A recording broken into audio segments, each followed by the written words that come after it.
Olá pessoal, boa tarde, espero que vocês tenham realizado uma boa prova, tá? A prova vai fazer a correção do segundo A, segundo B, segundo C. Tem questões que se repetem, tá? E à medida que elas se repetirem, a prova não vai falar novamente. Então prestem atenção em toda a correção, tá? A primeira questão do segundo A, ela fala do movimento ambientalista, se iniciou ao ser considerado que as transformações decorrentes do capitalismo causam impactos no meio ambiente. Aí a questão vinha falando para vocês explicarem duas vertentes, a dos preservacionistas e a dos conservacionistas, tá? Bom, gente, a questão dos preservacionistas, vocês deveriam ter colocado, até que a gente comentou a ideia de parque, né? A ideia de ambientes intactos. Então, os preservacionistas são totalmente contra a intervenção humana, né? Eles separam ambientes, né? Deu até problema com a comunidade indígena, né? Porque eles achavam que os ambientes tinham que ser intocáveis, tá?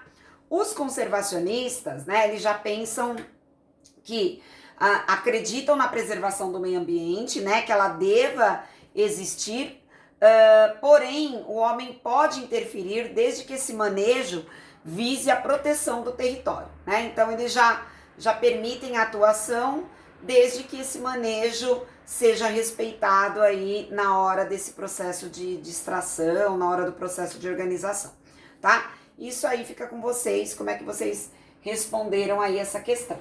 Na questão número 2 do segundo A, tava lá aqui, peraí só um minutinho aqui, que a teoria da tectônica de placas explica diversos tipos de estruturas verificadas na litosfera. Na verdade, a gente tinha o desenho de uma placa, né? E eu peço para vocês o que esse desenho esquemático ilustra, né? Então, tinha duas perguntas e deu um exemplo de formação geológica a partir desse processo, tá? A figura apresenta o processo orogenético, né, gente? Divergente, as placas estão se afastando. Sendo assim, eu vou ter formação, né, de cadeias mesoatlânticas, né, aquela que as dorsais oceânicas, como a Pro explicou com a placa da América do Sul e América Africana, né, então elas estão se separando, portanto, formam dorsais. Poderiam colocar também o Vale em Rift na África, né, que também é um processo de separação, e surgimento do magma, né, a gente pode colocar aí que pode aparecer características vulcânicas, tá? Então era importante aí vocês colocarem alguns desses itens e explicar que era um movimento orogenético divergente, tá? Na 3, pessoal, complete os exemplos para a formação do relevo relacionado a cada limite de placa. Uma placa oceânica se choca com outra oceânica. Nós vamos ter formação de fossas, que é o caso das Ilhas Aleutas lá no Japão, tá? Então, ilhas vulcânicas, né? A gente pode colocar uma placa oceânica menos densa, se une com outra menos densa. Então, você vai ter formação aí das Ilhas Aleutas, né? Áreas vulcânicas, a formação do Japão é uma das explicações. Uma placa oceânica se choca com uma continental. Uma oceânica menos densa afunda e a continental vai sofrer dobramentos. Vocês poderiam colocar lá a Cordilheira dos Andes como exemplo. Uma placa continental se choca com outra continental. As duas são densas, portanto, as duas vão sofrer cadeias montanhosas, né? Vão sofrer aí dobramentos, tá? Maior exemplo, o Himalaia. Duas placas convergentes deslizam. Nesse caso, né, pessoal, nós vamos ocorrer falhamentos, terremotos. O exemplo mais comum que vocês poderiam dar é a placa de San Andreas, tá? A 4, explique as dinâmicas relacionadas às placas tectônicas, tendo como base o conceito de correntes de convecção. Quais são as dinâmicas, né, pessoal? As placas tectônicas, elas se movimentam em movimentos divergentes, em movimentos convergentes, em movimentos orogenéticos, em movimentos epirogenéticos. Esses movimentos ocorrem por conta das correntes de convecção que ocorrem no manto terrestre. À medida que há esquentamento do manto, ele fica mais leve, ele evolui. Quando ele chega próximo à crosta, você tem um resfriamento, ele desce novamente. Essas correntes girando nesse elemento mais leve, evolui, mais denso, desce novamente. Esse processo é a explicação das correntes de convecção, que faz com que as placas tectônicas se movam, tá? Na número 5, as diferentes formas de investigação da idade das rochas de evolução da vida é chamado aí de geocronologia. Explique os métodos utilizados para esse tipo de estudo, né, pessoal? A gente tem lá a datação relativa, o maior exemplo que seria a coluna geológica, e a datação absoluta, que vocês poderiam colocar o processo de transmutação e o processo radiométrico, que é o decaimento radioativo, tá? Não precisava nem explicar, porque a questão está pedindo quais são os métodos utilizados nesse estudo, tá? Então, datação relativa, datação absoluta, coluna geológica, datação radiométrica e transmutação, que é a mudança aí dos átomos, né? A transformação dos átomos. E a 6, né? Os geocientistas estimam que a cadeia do Himalaia cresça 4 milímetros de altura. É um fenômeno imperceptível. Aí a pergunta era, o movimento tectônico responsável pela formação das cadeias de montanhas como o Himalaia, como ocorre esse processo, né? Então, as correntes responsáveis pelo Himalaia, né, pessoal, é um movimento orogenético, é um movimento de encontro de duas placas continentais se chocando, tá? As duas sofrem dobramentos. Então, era só explicar a placa continental se chocando com a placa continental. Certo, pessoal?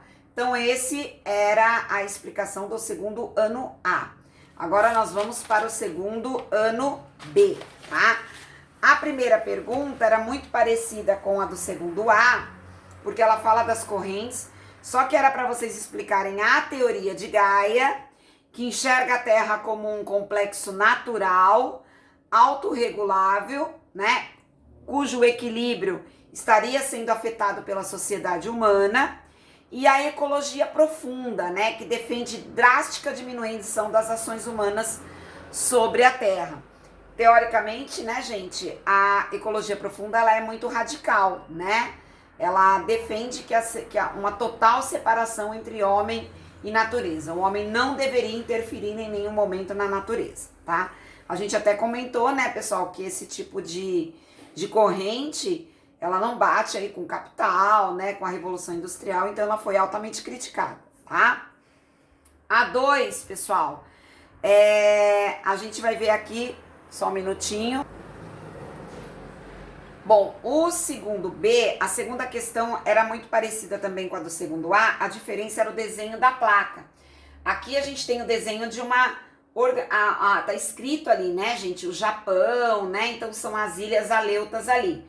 De acordo com essa teoria, o que esse desenho esquemático ilustra, deu um exemplo de formação geológica, tá? Então a gente tem duas placas oceânicas ali se chocando na fossa do Japão, né? A placa asiática, né? E são duas placas oceânicas aí se unindo.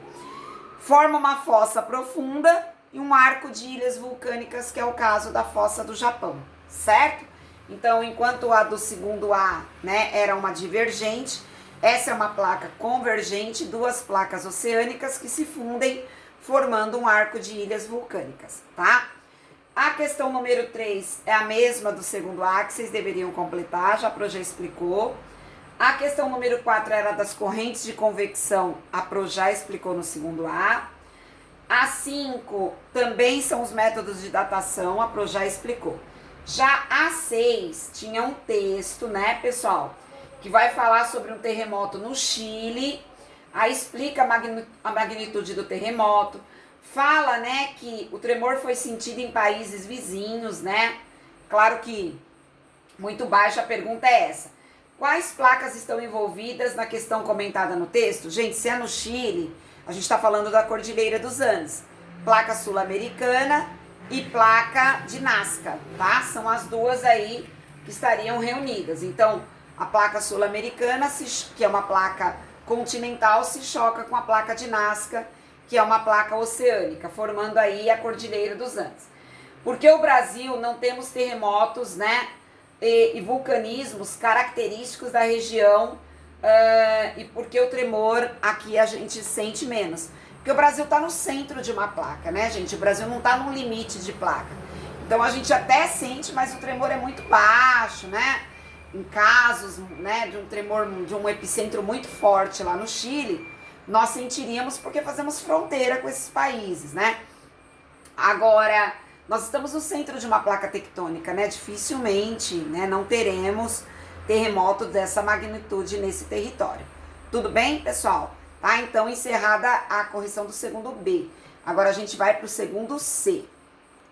Bom, pessoal, a questão do segundo C é a mesma, a número 1 é a mesma do segundo B, né? A teoria de Gaia, né? Que vocês deveriam explicar. A 2, aí sim é diferente, né? Tem uma imagem lá das placas tectônicas. A teoria da tectônica de placas explica diversos tipos de estrutura verificadas na litosfera. Explique a teoria e quais movimentos são característicos desse processo. Bom, gente, a teoria da tectônica de placas, a crosta terrestre é apresentada como uma formação rochosa única e homogênea, né? Só que suas estruturas, a partir do processo de correntes de convecção, elas são constituídas por placas que estão em movimentos constantes, tá?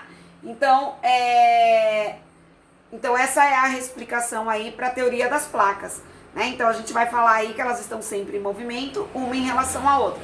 Vocês poderiam colocar os tipos de movimentos, movimentos horizontais, movimentos verticais, né? Ou seja, movimentos de afastamento, movimentos de choque. Aí vocês poderiam exemplificar, não necessariamente, tá? Mas colocar que a estrutura da Terra é constituída por placas e que essas placas estão em constante movimento, tá? Principalmente por conta dos movimentos internos da Terra. Na questão número 3 é igual a do segundo A do segundo B. A 4 é a mesma das correntes de convecção, é igual da segundo A. A 5 é a mesma do segundo A, que é para falar dos movimentos de datação. A 6, pessoal, tem uma imagem lá do Vale da África, que a gente estudou na sala, né? A Pro abriu a imagem para vocês. Observem a imagem, explique de acordo com os apontamentos da aula que tipo de movimento tectônico vem ocorrendo no Vale da África. Bom, gente, ali está ocorrendo um movimento divergente, né? Um afastamento de placas. Essa expansão ocorre rifts, né? Que são rachaduras nessas placas. E aí pode-se iniciar ali na África uma formação de um novo oceano, vulcanismos, terremotos, mas no caso específico do Vale da África, né, tá ocorrendo rifts, eles estão se afastando e a gente pode ter o surgimento, já tem, né, estudos ali que ali já estão encontrando água salgada ali na região do chifre da África. Tudo bem, pessoal? Tá? Essa era a questão.